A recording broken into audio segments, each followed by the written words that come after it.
So you've watched a ton of videos on narcissism, and you already know mostly how to deal with narcissists, right? You've tried the gray rock method, and you've thought about no contact, or you've gone no contact, right? But how do you deal with your own emotions when it comes to having been in a relationship with a toxic narcissist, whether you're still in the relationship or you're already out? And if you've moved on and you're currently in a new relationship with someone else, how do you know if you're projecting your old wounds onto that person or if they are someone that you need to be concerned about?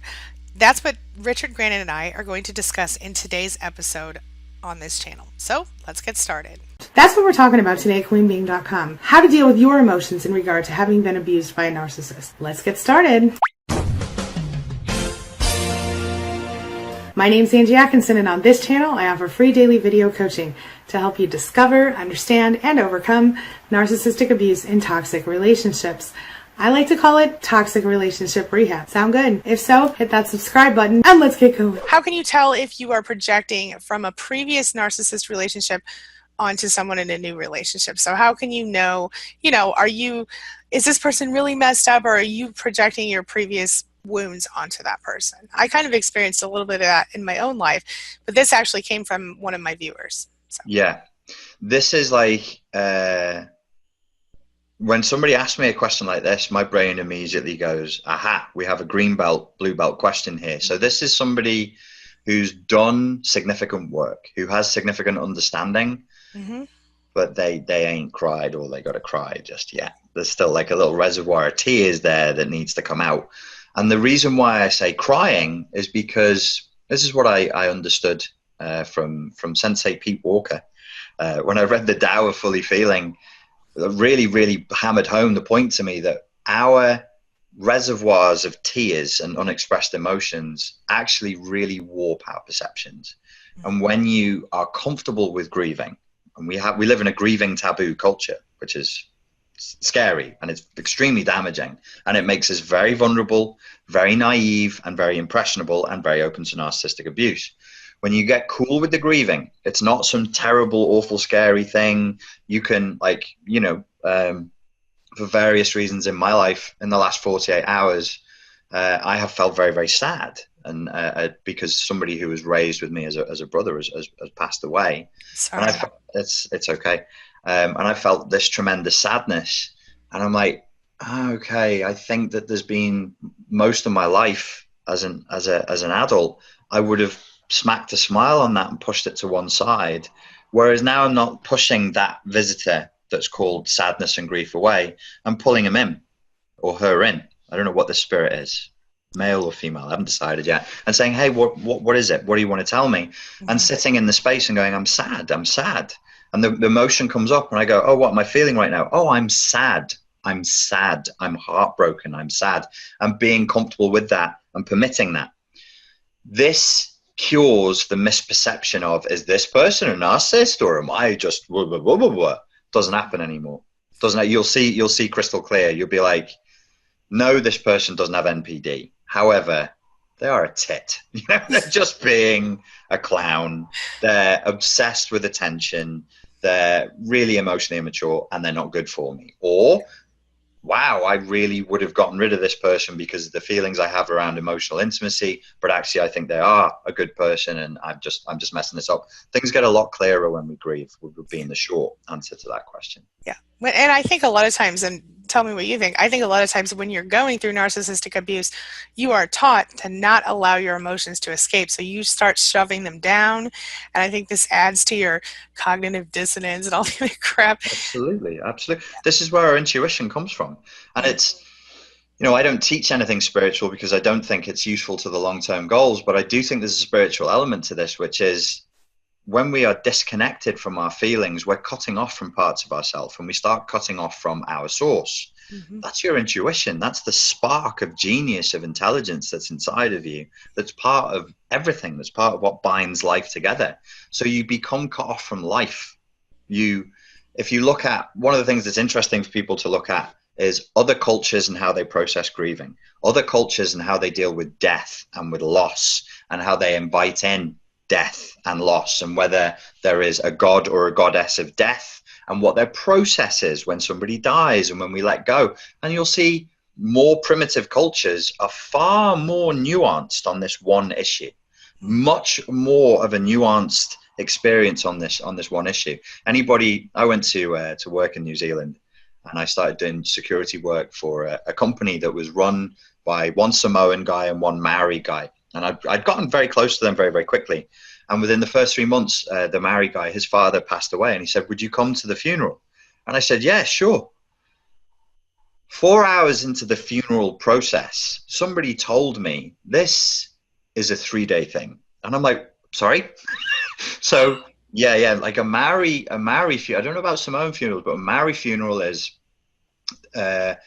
you sit, one person feels the spirit, the motivation, they get up, they say some words, and they sing a song, and people sing with them. And then they sit down, and people just talk amongst themselves a little bit. And then another person says, "I remember," and it's this freewheeling sort of just template of outpouring of emotion amongst your people, amongst your family. And I'm just like, wow, we really are freaks, aren't we? The way we go into our little stone temples, we have a few words from the man in the dress at the front of the room with the gold hat on, and you get like, I've never been to a funeral that lasted more than 35 minutes. Yeah. Why? Because people are busy. So we're going to get there, we're going to do this, we're going to say goodbye, out the door, and off we go. And I'm like, that's not human. That's not how human beings work. It takes time. It's not linear. It's a mess. It's just a mess of feeling and memories and emotions. And so the way we're trying to suppress our emotions now is making us very, very sick. And there's a global effect to that. There's a political effect to that. And we're reaching a peak. The boil will burst. Eventually it has to. Like I don't need to say any more on that. We're clearly seeing the last phases of a boil about to burst. We're either going to get back in touch with our emotions, or we're going to die. We can't live in this half light.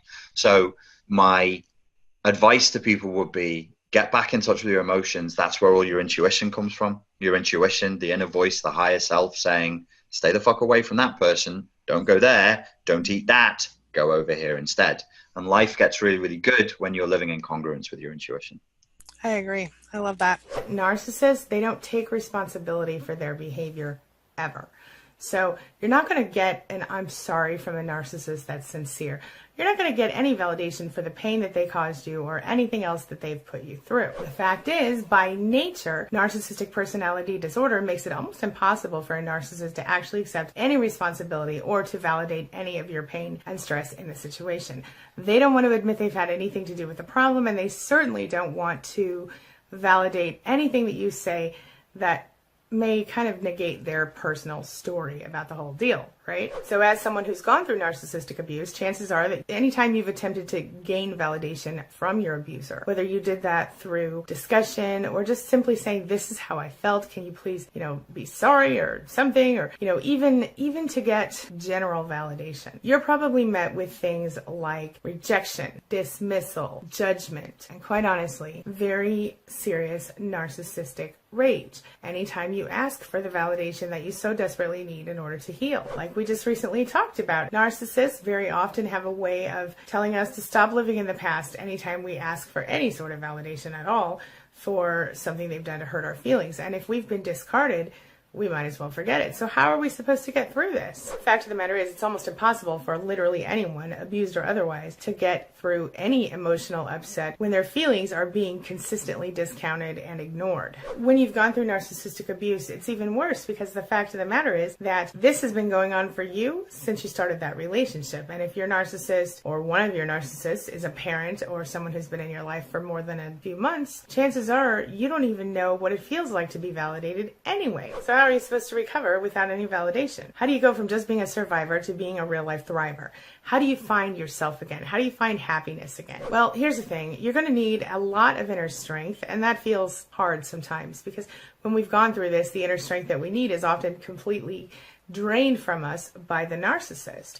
But I will tell you this, when you do get through it, you're going to find yourself being so strong that, like I tell you all the time, you'll be the strongest person you know in real life. You have to figure out a way to build or rebuild what you lost or what you never had. You have to find your self-confidence, find your self-esteem, find your ability to move forward, to self-love, to self-soothe, to bring yourself to the point where you know that you deserve better and you accept nothing less. Don't get me wrong, it's not fair. You shouldn't have to do that. Nobody should have to do that. It's not fair. It's abuse. Survivors, you got to do all the work. You have to go to counseling or coaching. You have to do the inner work, figure out where the core wound is, all the things, right? It's not fair. Why are you doing this when the narcissist is over there acting like everything's perfect in their life and probably, if we're being honest, love bombing someone else trying to get that much needed supply. We have to deal with unfair judgment from flying monkeys and other people, smear campaigns, things like this. And we also have to deal with taking action that feels contrary to our nature. The healing process isn't easy. And, just so that you understand why you won't get the validation, I want to review with you some basic qualities, 4 basic qualities that all narcissists share. Number 1, always the lack of empathy. Number 2, they're self-centered. Number 3, they have a serious disregard for other people. And number 4, they're selfish. They're not going to validate you. So how do we get you on the healing path? Well, here's the thing. A lot of my clients and a lot of my YouTube people tell me, listen, I don't even know who I am. I never have known, or I've forgotten, or I'm not who I used to be and I don't know who I can be now. Because the fact is, you're not going to be the same person you were before the abuse, even if you were somebody that you wanted to be before the abuse. Why is that? Well, time has passed and you have changed. You have gained new experiences. Whether we want to admit it or not, the narcissist, they will change you forever. But if you choose to intentionally grow and move forward in a new way, it doesn't have to ruin you. The big secret here that I think a lot of survivors don't recognize is that deep down inside, we really are the person we want to be, even if it doesn't show on the outside just yet. See, the truth is that the best way to find yourself again after you go through narcissistic abuse in a toxic relationship is to remember or decide, figure out what it is that makes you happy. What are the activities and the things that you've always wanted to do? Jump into a project. Even if it's a project you do on your kitchen table, jump into something. Find something that makes you feel passionate and exciting. Indulge in the things you love the most. The things that, like I said, maybe you weren't allowed to indulge in when you were with a narcissist. The things that make your soul feel alive.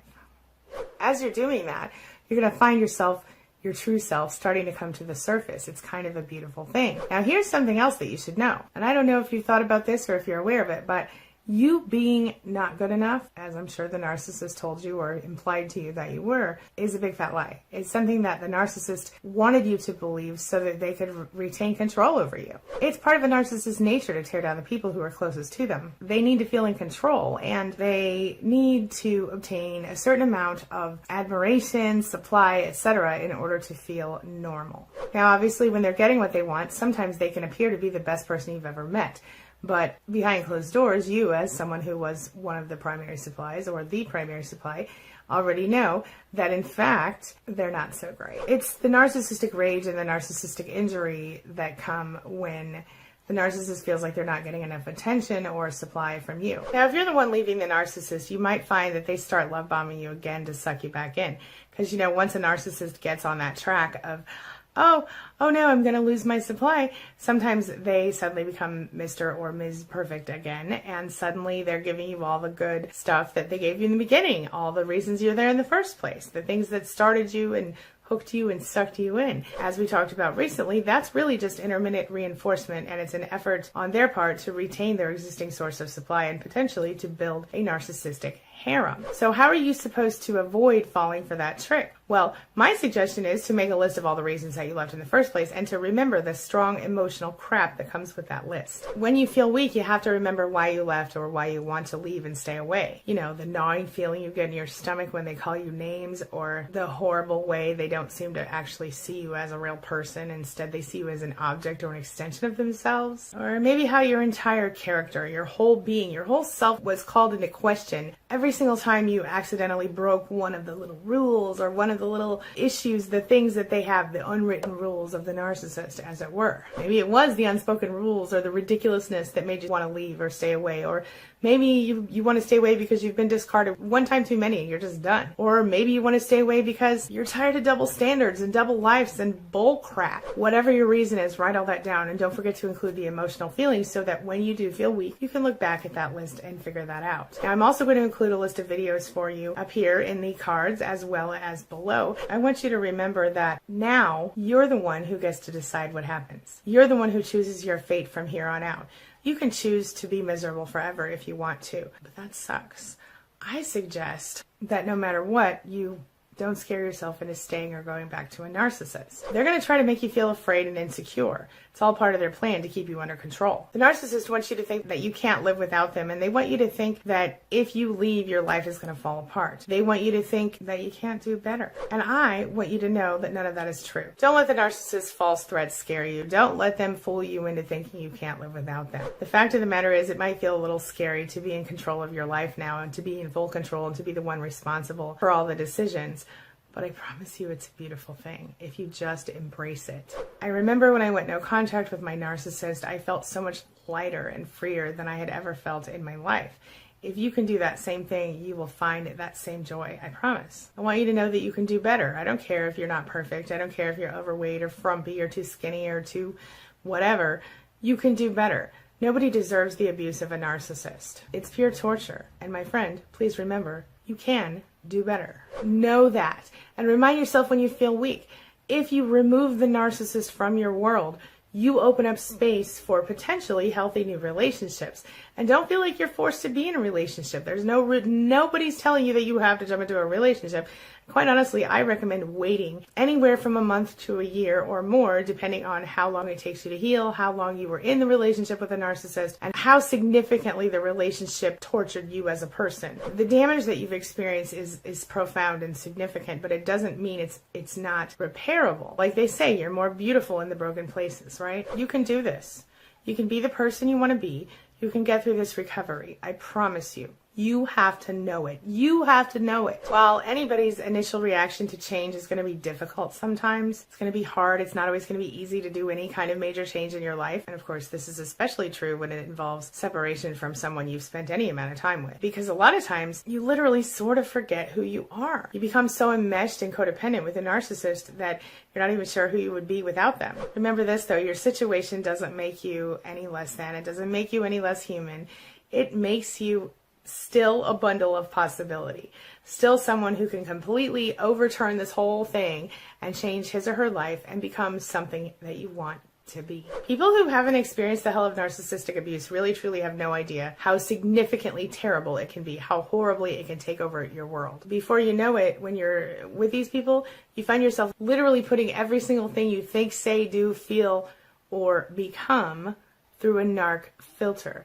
You always find yourself wondering, what is the narcissist going to think about this? Should I take that job? What if the narcissist doesn't want me to? This is true whether we're talking about a husband, a wife, a mother, a father, a brother, a sister. Narcissists are incredibly controlling of everyone in their life, anyone who they consider close people, close to them, supply, family, all these things. You have to remove the narc filter from yourself. You have to take it off, not just your brain, but your whole identity. Because now you're seeing yourself in a way. If you haven't started to heal yet, you're starting to see, you see yourself in the same way that a narcissist would see you. And that voice is always in the back of your head, kind of niggling at you, kind of pushing at you. It's time for you to start shedding that version of yourself and start to create the version of yourself that you want to be. The person who you truly want and desire to be. The person that you consider to be the best possible version of yourself. My challenge to you today is to start deciding who you are now, who you want to become, and what it's all about. And to do that without the shadow of a narcissist's vision, without the echo of a narcissist's voice in your head. To do that with a clear, free, and open mind to possibility. Anything is possible if you want it to be true. I promise you that. I'm living proof of it. You can have, do, be, say, think what you want when you are free of a narcissist, if you choose to do so. So this brings me to the question of the day. And the question of the day is, do you choose to be, do, say, have what you want? Or do you choose to continue to allow a narcissist to torture you? What do you want from life? If the narcissist were not an issue in your life today, what would you be doing? I want you to think about it. All right. That's all I've got for you right now. As always, thank you so much for being a part of my day and a part of my life. And hey, thanks for letting me be a part of yours. It really does mean a lot to me. I'll see you soon. It's my mission to teach others what I know to be true. You really can create the life you want. Take care of your body. Take care of your soul. Nurture the real you and introduce him or her to the world. Be comfortable in your own skin and in your place in this world. Take your spot, take it now, and the universe will take its cue from you. You feel me? If so, subscribe to my channel. Let's get it done together.